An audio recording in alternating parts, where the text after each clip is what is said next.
It is conference championship weekend, but we ain't going to start with that. We starting with these coaches that have gotten hired here in the last, 20 minutes or so. Is it official? We'll talk about that in just a second here on Locked On NFL. The barbershop is open and Tony Wiggins has a chair for you. He's ready with some real NFL talk.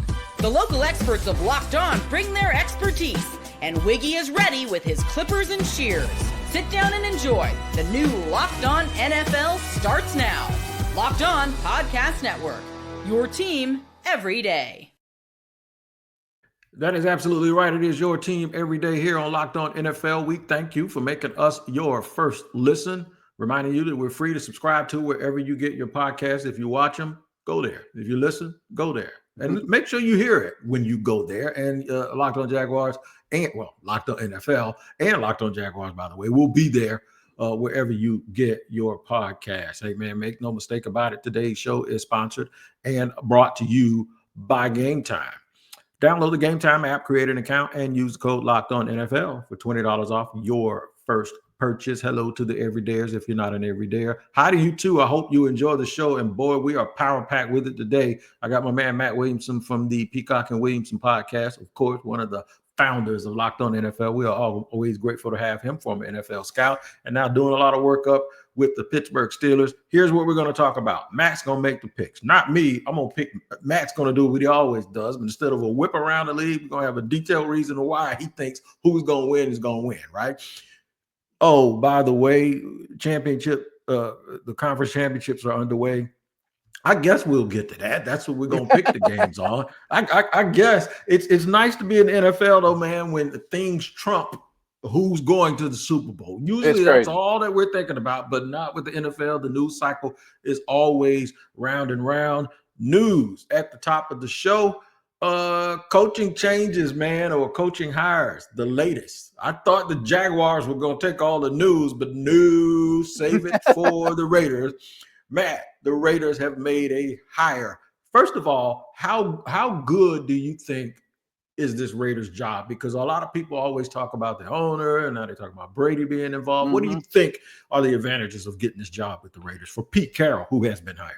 Yeah, we've had a lot of owner conversations, Wig, since we've been doing this on these Fridays. You know, not all organizations are the same. Not all these corporations run their businesses the same way. And frankly, I've been very unimpressed with the Raiders from an ownership standpoint, going back to the last 10, 15 years of Al Davis's wonderful life. And I have all the respect in the world for that guy. He's on the Mount Rushmore of NFL, but the end wasn't pretty, and handing it to his son wasn't great either. But I kind of get the feeling by going to Tom Brady, going with a culture builder like Carroll that's won a lot of games, that Mark Davis might be realizing, I'm not really good at this. I'm going to let people that have won a lot of football games and rings in this league run my ship for me. So I think it's a really good step in the right direction from the top down. Yeah, and they've hired John Spytek. There was thought that the contract wasn't going to be signed. They've hired John Spytek, a very well thought of young whippersnapper who was just in Tampa, and Brady obviously has some connection with him. I want you to hear your boy Q. I always say my boy Q because he is my boy. Your boy Q from Locked On Raiders talk about the news that happened in Las Vegas this morning.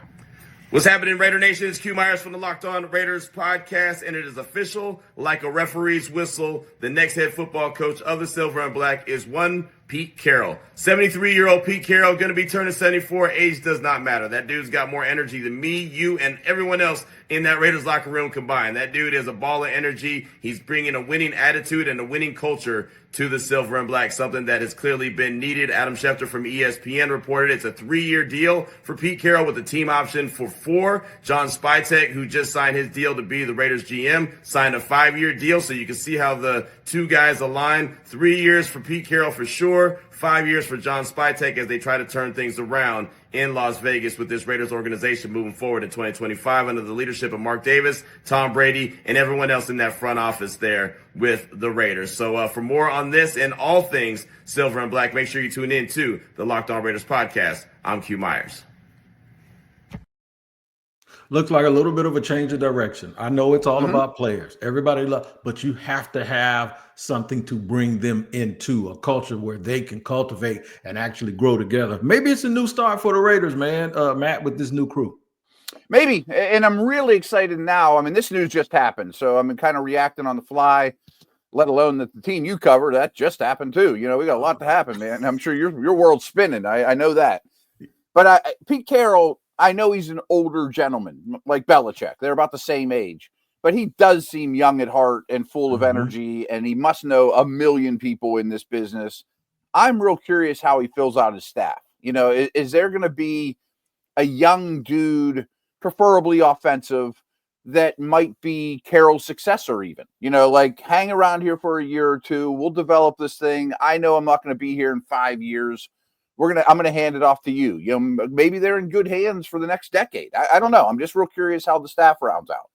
I'm curious too. And the part of this, I've gone through this with the Jaguars, who we'll talk about in just a second. Everybody wants an offensive-minded coach, and then, but they're worried when you have a defensive-minded head coach that your offensive coordinators are going to get pilfered. He's going to get poached, right? But the thing is they never worry about that when you go to a team like San Francisco or Minnesota or the Rams, where they do have an offensive-minded coach.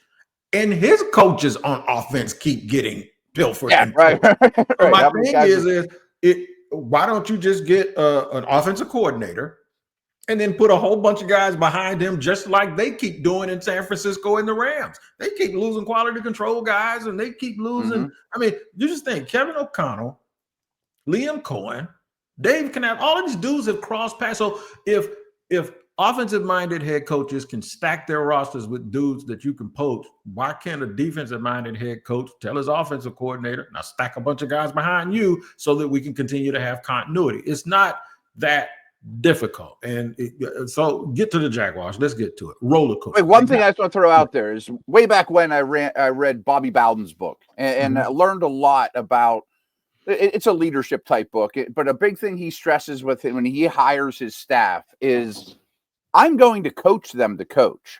I want dudes that are smarter than me, that are super energetic, and have a penchant for it, or good communicators, or whatever traits he wants. I'll coach them into being good coaches. They don't have to be good coaches when they get here, you know? And so Carroll can do that. And if you lose your offensive coordinator, I'll coach up the next guy to be my offensive coordinator, just like the Niners and Rams have done, like you mentioned. And I know this is just an example, but look, I know people, a lot of my friends are preachers. Okay. They say, man, you can be a good preacher and fire people up, but you also have to be a good pastor if you're the leader. That's a big difference. Being a preacher is what you do on Sunday in that pulpit, but being a pastor is what you do to those people all week. And I can't give you a better example than that. I tell you what we're going to do. We're going to talk about the Jacksonville Jaguars in just a second, because it was a bit of a roller coaster. And then right in the middle of that segment, we'll go off into the championship games, and then that'll spill over into segment number 3. So hang on. If you need a helmet, go ahead and put it on, because I'm going to tell you the whole story about everything that happened with the Jaguars in the last few days. We'll get to all of that in just a second here on Locked On NFL. Today's show is brought to you and sponsored by Prize Picks. Man, it's playoff time. And if you're like me, you want to make the most of these final weeks of football action. That's where Prize Picks comes in. If you love football and want a chance to win real money watching the games, Prize Picks is the place for you. It's the best way to turn your sports opinions into cash with daily fantasy player projections. All you got to do is pick more or less on player stats and projections, and that's how you win your money. You can win up to 1,000 times your money. You do this thing right, and you can make your picks in less than 60 seconds. And whether you're looking for a flex play to boost your payout or you want to cash out quickly, well, Prize Picks has you covered. I've been playing for a while now, and I've been winning too. And you know what? They got 10 million members, and they're giving billions of dollars in winnings out all the time. So make sure you tap in. And this week's promos, like Taco Tuesday discounts, add even more value to my lineups. This week even has a free pick for the NFC Championship. Jaden Daniels only needs one passing yard for you to win one square. It's easy, man. Ain't nothing to it. Here's a special offer for Locked On NFL listeners. Download the app today and use the code Locked On NFL to get $50 instantly after you play your first $5 lineup. That's Prize Picks. Run your game.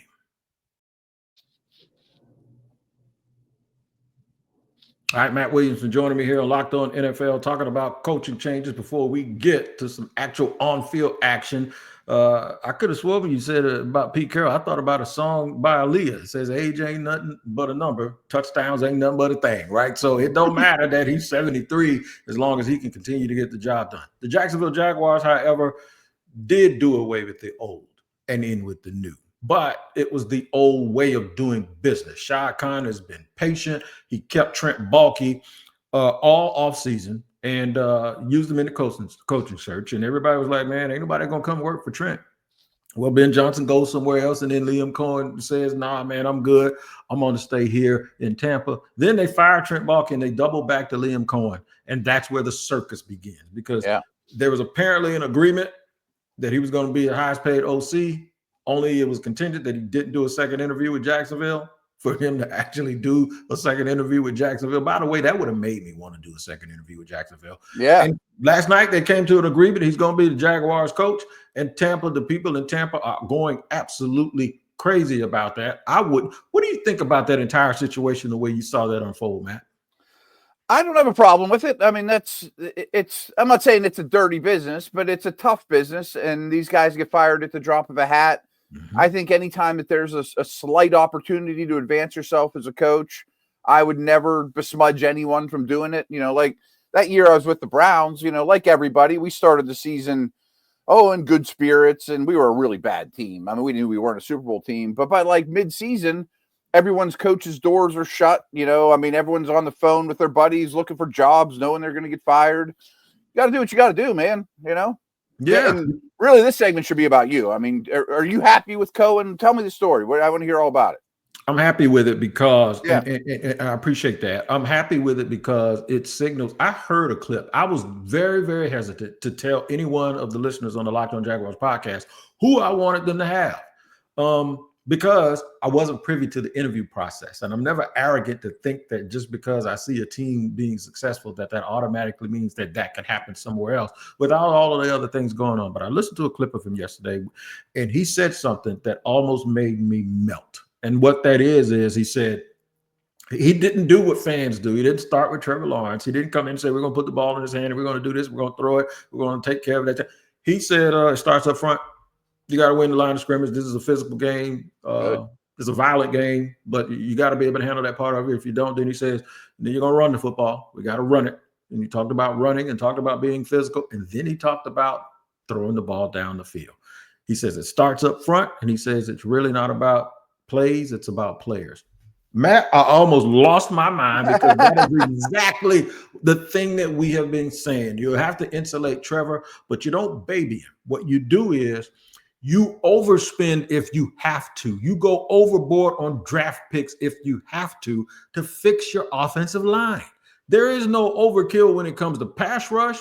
You got to be judicious with how you allocate money, but there is absolutely no reason why this team should never use picks, especially every year when I go to the Senior Bowl, which I'll be back down there this year. They say there's 15 dudes that's going to play offensive line in the league, and they're going to be drafted from rounds 1 through round 7. They have to get their share of those big developmental offensive linemen. They have to be able to cut guys that can play around the league like Green Bay. They always end up trading some dude off. They say, hey, man, he can play. We just ain't got room for him. That's what you have to do if you want your quarterback to be successful, because even if your team isn't really good, you can always line up and just punch people in their face and make their life miserable.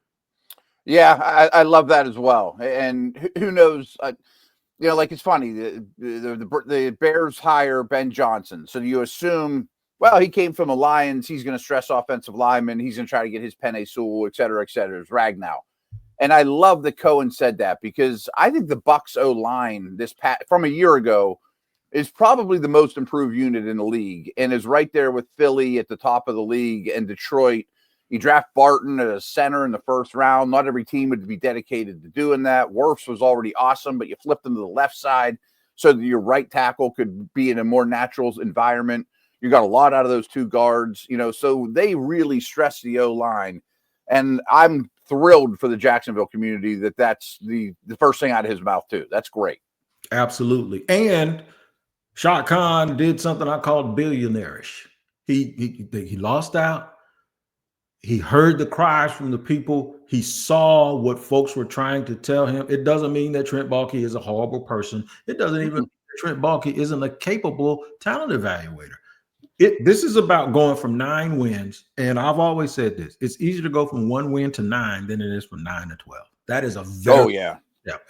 And then trying to go from 12, you look at Buffalo, look at Buffalo, look at Lamar Jackson, look at Joe Burrow. To go from 12 wins to champion, look at Kyle Shanahan. That's a whole nother animal and a whole nother step.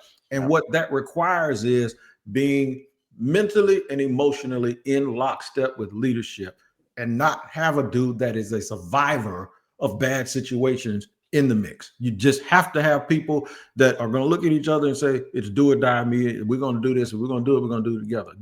You got to be vulnerable. You got to say, we're going to do it. We're going to do it together. You got to sell out. It can't be, like you said, doors closing and people protecting themselves. Right. They have to change the structure here. And I think this is something that is going to be conducive to them doing that. Now, by the way, there's conference championships that need to be one Jag note I want to throw out there, and I'm sure you're aware of this as close to you are as a team, but the league and the people really in the know want to work with Lawrence more than our listeners or a lot of media people understand. And plus, I think that division isn't all that scary. Doesn't have Mahomes and Harbaugh and Lamar and all these guys too. I mean, it's a pretty attractive job. Yeah, it is an attractive job. And one of the things that actually made it attractive and makes it attractive is, you see that loyalty that Shad showed Trent Baalke? You see how long he kept Dave Caldwell? Do you see how long he kept Urban Meyer was different. He needed to Sure. But do you absolutely see how long he kept Gus Bradley?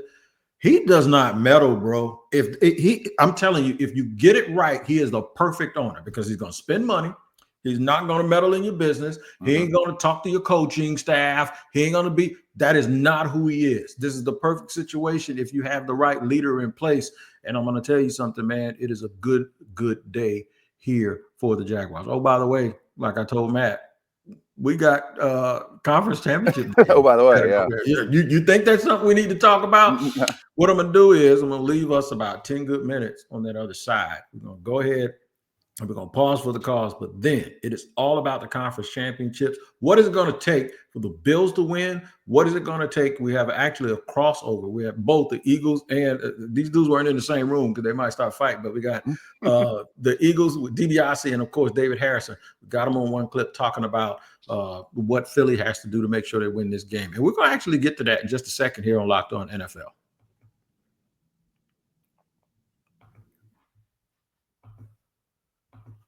All right, today's show is sponsored and brought to you in part by Game Time. I love going to live events. I really do, whether it's sports, music, theater, or comedy. One of my favorite memories was attending a concert last year, a little bit more than a year ago, with Maze featuring Frankie Beverly, one of my favorite artists of all time, right before he passed. And I'll always remember. And I always remember where I got the tickets, and I got them at Game Time. Now, Game Time has made it even easier to get tickets for your favorite events with the new feature, Game Time Picks. This feature filters out the fluff to show you only incredible deals on great seats. So you don't have to waste time searching through thousands and thousands of tickets and all of that fluff, man. Take the guesswork out of buying tickets with Game Time. Download the Game Time app, create an account, and use the code Locked On NFL for $20 off your first purchase. Terms apply. Again, create an account and redeem code LOCKEDON NFL for $20 off. Download Game Time today. What time is it? It's game time. And today's show is brought to you and sponsored by LinkedIn Talent Solutions. Growing your small business in 2025 comes down to how well you can hire. And let's face it, better hires start with smarter insights. Ain't that right, Shad? That's where LinkedIn comes in. With the strongest hiring data available, LinkedIn helps you identify the right candidates, giving you the confidence to make the best decisions for your business. I use LinkedIn to open a barbershop, 10 chairs. I was so drained in doing stuff with contractors and staying in regulation. I was about to open and I ain't have no employees. LinkedIn helped me out with that. Hire smarter this year and find your next great hire on LinkedIn. Post your job for free at linkedin.com/lockedonnfl. That's linkedin.com/lockedonnfl to post your job for free. Terms and conditions apply.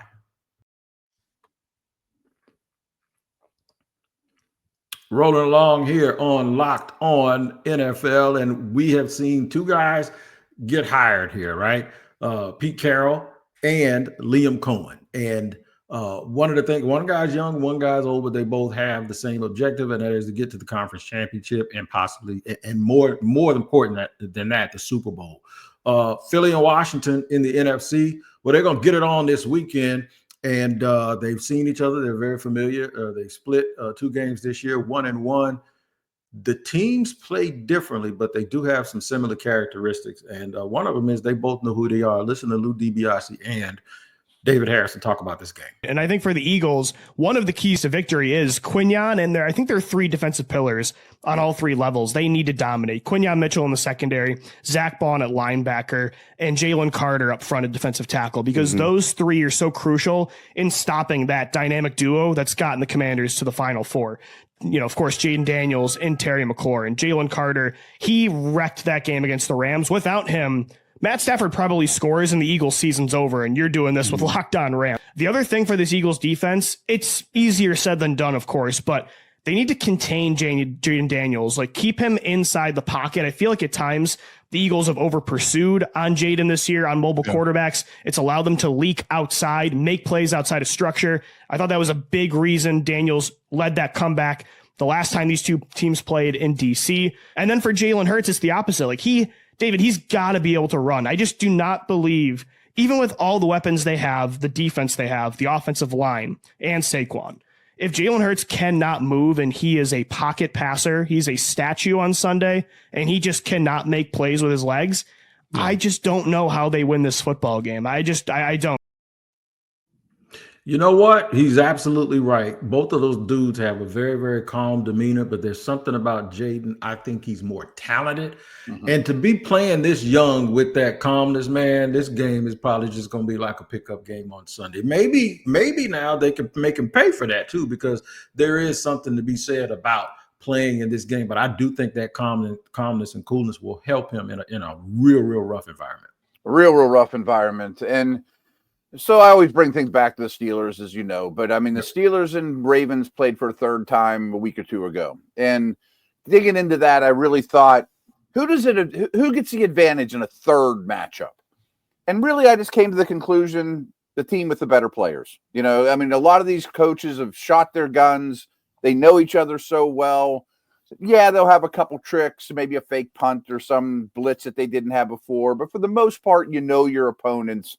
And it comes down to the Jimmies and Joes. And I very much agree that Washington has a distinct quarterback advantage, but that's about the only Jimmy and Joe advantage I can come up with. And especially with Cosme out and having to deal with Jalen Carter, that's a really high on the list of guys I don't want to lose for this game. So I just think the Eagles have better players, although their passing game worries me. Yeah, their passing game does worry me. And you're going to have to sell out with Saquon. Hurts' ability to move, though, is going to be something that is very, very critical. Yes. If that part of his game is not where it is, I look for Washington, if they do send pressure, to send a lot of the pressure from the right side over where Lane Johnson is, and not because Lane Johnson can't play, because we know he's probably going to Canton. But because if Jalen Hurts does want to run, I don't want him running up the middle. I don't want him running to his right where he can continue to see the field and make throws. I want him running to his left where his right hand is in front of his body, and that puts him in danger. That puts the ball. He's not great to his left. He is not. Right. He's not trying to contort, especially when you're already banged up and injured.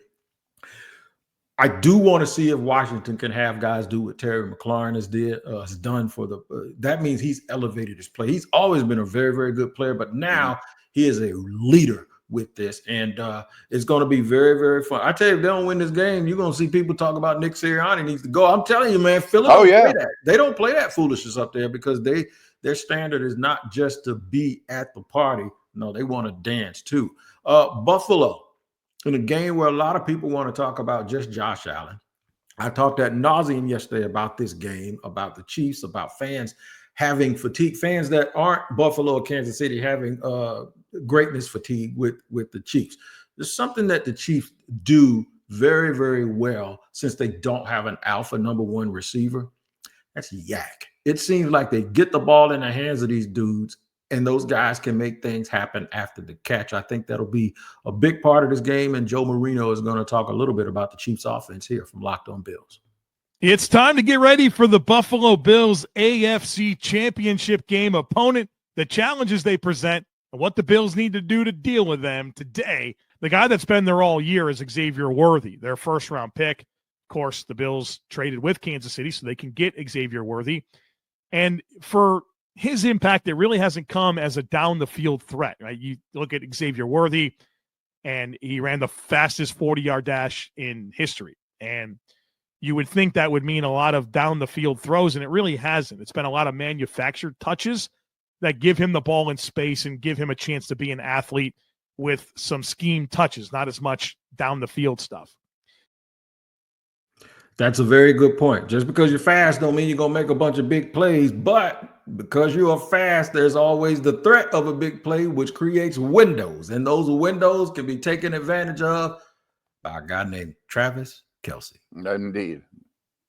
That's it, man. Travis Kelce. I think the key to this game is, especially in maybe inclement weather, will be yak. We saw last week the Bills didn't really throw the ball down the field. I think they threw the ball down the field over 15 yards one time, but they had enough to whether they were able to get short down and distance situations, and they kept the ball a little bit more than Baltimore wants. I think the presence of Chris Jones and those linebackers and the fact that the Chiefs have dudes that can glue up and that they tackle well in space, this means I think people are going to get mad at me. I think Casey's going to pull it off again.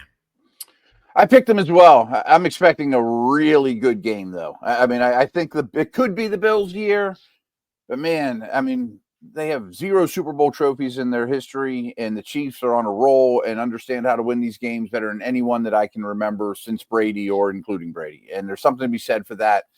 And the Chiefs don't throw the ball down the field all that much, as I mentioned, but they do generate a lot of yards after catch. And the big problem is they got offensive line issues right now. I mean, Tooney is not a left tackle. He's doing his best to hang on there. And the Bills, I think, can take advantage of that. But Mahomes knows I got to get the ball out of my hands quick, and he's reinvented himself. On the other side of the ball, the Chiefs do allow a lot of rushing yards to quarterbacks. And I could see this going back to, we're burning the boats. It's going to be Allen is going to be in his hands a ton. He can spread the ball around and be a really physical running game. They've ran the ball so well. But I just think Spagnuolo and Jones and those guys are a stiffer test. And in Kansas City, I think they squeak one out.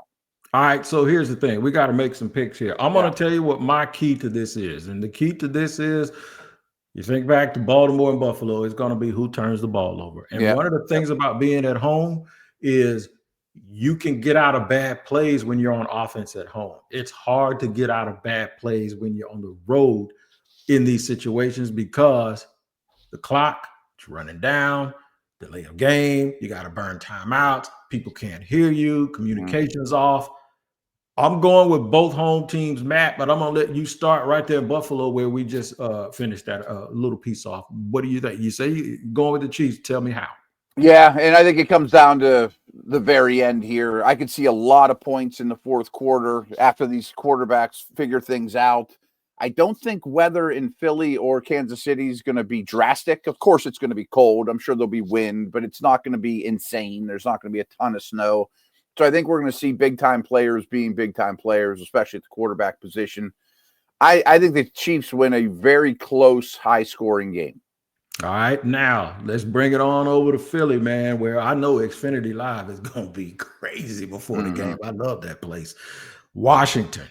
The one thing about, I give this analogy a lot. The one thing about nerves, I'm compared to roller coasters. When I was a kid, I got on every roller coaster there was. You can't get me on one now because I'm like, I'm too scared, man. I ain't got that long here left. I ain't wasting my time for you scaring me. But the thing about it is when you're youthful, fear you're kind of ignorant to it. You don't even know what you don't know, you know? You don't know what you don't know. And I think that worked in Washington's favor. I think Philly's going to be up, and I think Washington is going to storm back in this game and try to do what they have done seemingly like the last 10 weeks, win it late. I just think they're going to come up just a little bit short. Okay. I don't think it'll be as close. I think the kind of rubber hits the road here, and it's been a wonderful, wonderful, historic season for Washington and Daniels and the coach and a revamped defense. I just think Barkley's going to start busting off long runs, and by the fourth quarter, it's a 10-point game, and Carter and those guys are teeing off, and it's just too much, in that building. We saw a lot of rookies play well last week when the Rams, Jared Verse. I mean, we saw some rookies play well. You're going to see some more rookies in this game because those same Eagles rookies are playing. The second-year players are there, but Washington has a nice little Jaden Daniels, Diami Brown. I mean, a young player. He's not a rookie, but he's a young player. He might be one of those dudes that's an X factor. We're going to see, man. Make sure you tap into Locked On NFL first thing Monday morning, man, because you're going to get Tyler Rowland telling you all about this weekend, and then I'll slide through in the barbershop later on. Matt and I will be back next Friday, and you know what? We might be talking about the Bills versus Washington. Ain't no telling the way this thing goes all the time, but enjoy this weekend. Please be careful. A lot of crazy weather everywhere where normally it isn't, so understand what black ice is when it gets real cold. I want everybody to be careful and be with your families and enjoy this weekend. For Matt Williamson, Tony Wiggins here on Locked On NFL, y'all take care. We'll see you next time.